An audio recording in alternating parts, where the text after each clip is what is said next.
A circuit includes an inductor. The current through the inductor changes steadily from 2 amps at t equals 3 seconds to 6 amps at t equals 5 seconds. The magnitude of the average EMF, electromagnetic field, induced in the inductor is 12 volts. What is the value of the inductor?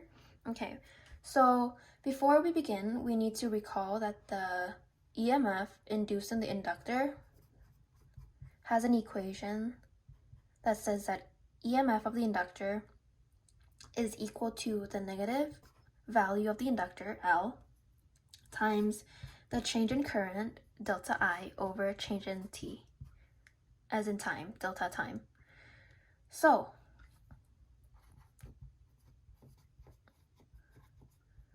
EMF in inductor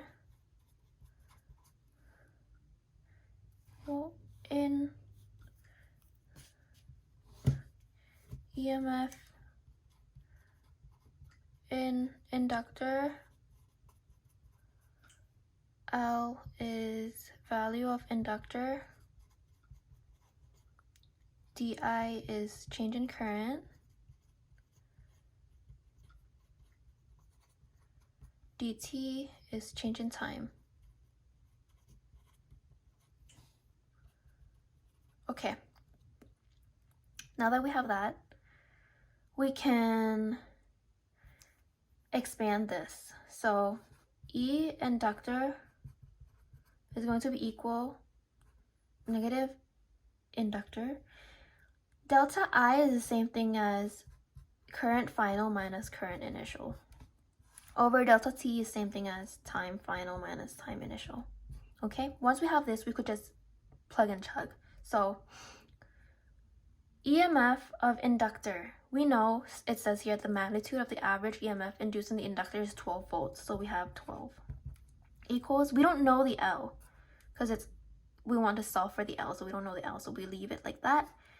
And it says here that the current through the inductor changes steadily from 2A at t equals 3 seconds to 6A at t equals 5 seconds.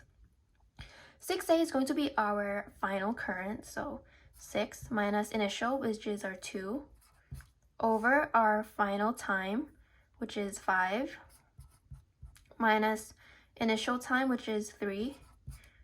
Okay, once we have that, we can simplify it. So 12 is equal to negative L. 6 minus 2 is 4. 5 minus 3 is 2. So 12 is equal to negative 2L, because this cancels out. This becomes a 2. Divide a negative 2 on both sides. L is equal to 12 over negative 2, which L is equal to a negative 6. And our unit is going to be H for Henry. So this is your answer.